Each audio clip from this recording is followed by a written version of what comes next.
I feel like people has used Steph against you. Do you feel some of that in this league, or where you've had to like overproduce and overshow what you were capable of due to Steph being who he is? Oh, absolutely. I said a lot early on, if my name was Joe Smith, I would have been in the league a long time ago. But I think, like you said, sometimes those connections and who you are can get you in the door. But it comes a time when you got to produce every day. You got to bring value, or they're gonna get you out of there. So, like I said, you gotta have some substance with who you are.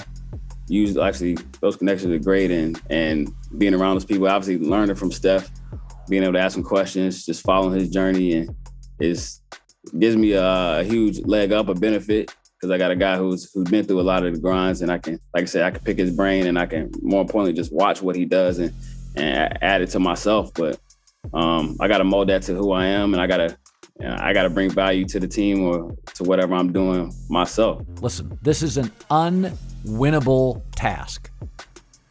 When I can identify by the third game of the season your primary weaknesses, no elite three-point shooters, too old of a roster to defend the three, and old expensive rosters mean more injuries and longer to heal.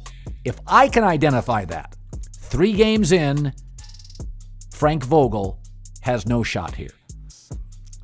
Let's be totally honest what the Lakers are asking the next coach to do. It would be asking an accountant to fix the books at Enron. There is no easy out once Russell Westbrook, whoever okayed the deal, no easy answer for the next coach. You end up with Rob Pelinka, because he was Kobe's agent, being the president of basketball operations for this team. And I've said this a bunch of times on the show, I think he's a bottom third GM in the league. There's absolutely no way in the world that he is in the weeds watching film, evaluating players the way that the best GMs in the league are, or watching enough NBA basketball to establish what works and what doesn't work in the modern NBA, with the way that defensive schemes work now, with the way that the best coaches in the league are coaching. He's just not in the weeds on that kind of stuff. So the two most important basketball decision makers for the Lakers are not great basketball minds. And that is in conjunction with everything with Jeanie, in conjunction with everything surrounding the team with Clutch and the pressure that they put on situations. It could very well dissuade a quality coach from coming to the Lakers. I hope not, but it could very well dissuade them. This was the worst experiment ever, okay? This is the worst science experiment I've ever seen. Bro, y'all know I tapped out like 10 games in. I'm like, yo, this ain't it. I quit. Y'all like, it's Braun. He can do anything. I'm like, not today, Bubba. Not with them uncle legs. You know what I'm saying? He can get his 30, but he can't guarantee to help everybody else, G. You feel me? Like, dog. Great year for Bron. You know what I mean? I don't know how I feel about AD experiment when we're talking about this shit. The most important thing you need to do as a basketball player is be available. I think he's played 60-something games in 2 seasons. Bro, we paying Westbrook $47 million. You know what I mean? Next year. I don't know what needs to be done, but something needs to be done, G. Bron's wasting years, and we can't expect him to be putting this much effort into trash-ass seasons. We need to see him playing with his son. You feel what I'm saying? So I think that's the goal now. Preserve Bron until he's 48 and Bronny's in the league. You know what I mean? My relationship with most sports is very conditional. Tiger Woods is the one guy and the one kind of asset in sports that makes me feel like a 12-year-old again. I felt the little kid, the sports fan that so many of you guys that DM me about your favorite football teams or your question about sports that I can see in you guys that I once had at the deepest core of my being that I've kind of lost. I get it back when it comes to Tiger. I cried when he won the Masters in 2019. Not like cried like you lost a family member or you got married or something, but just I was emotionally moved. And Tiger is the one person that I can proudly say I'm a fanboy of. I root for the guy, no matter what.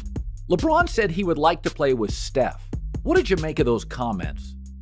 Well, one of the things that's interesting is LeBron has never loved playing with young players, and I got it for the first 17 years of his career.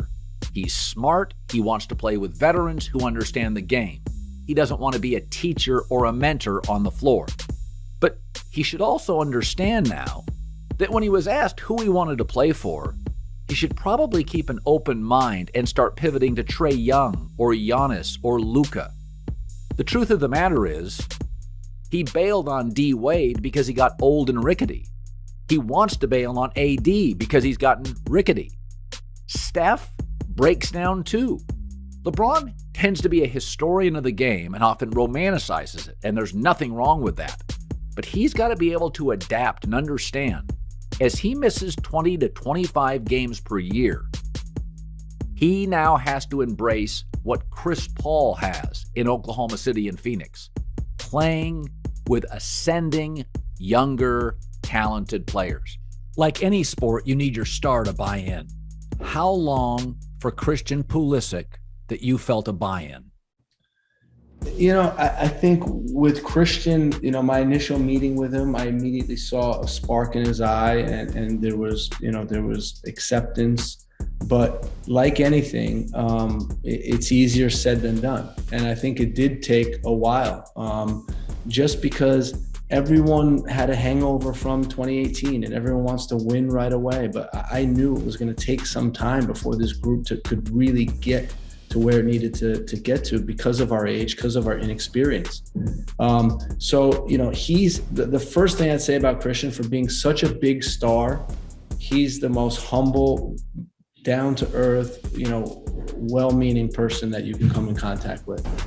So since we're talking about Richard Sherman and his team fit, I think another angle of that, and this happens a lot with wide receivers, but the players that aren't complete, but they have one skill that makes them Super Saiyans, right? So look at a player like, let's just start with like Deebo Samuel, right? Deebo Samuel is not a complete wide receiver. He fell in the draft for that reason, but that was appropriate, right? He's not the tallest guy. He doesn't have the best speed in the world. He doesn't have the most nuanced route running in the world. But what he is he's hard as hell to tackle. He's super yak guy. So if he fits in this particular system and he has this one skill that's unbeatable, the you can't tackle me skill, then sure, get him some bubbles, get him some reverses, line him up in the backfield at running back, hand the ball to him, get him on these shallow crosses, these easy routes, and just let him be hard to tackle and just bombard him with targets. That's how you operate a guy like Deebo Samuel. If Deebo Samuel was in another offense and they asked him to run post corners and to win, one-on-one matches with nuance and route running, then he wouldn't be a guy that works.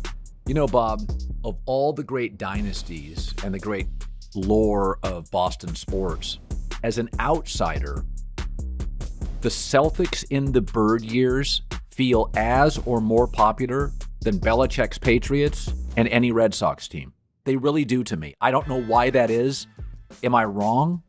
I would say it's close. I mean, I'd love to give the rubber stamp on it because I'm a baseball, basketball guy before I'm a football guy.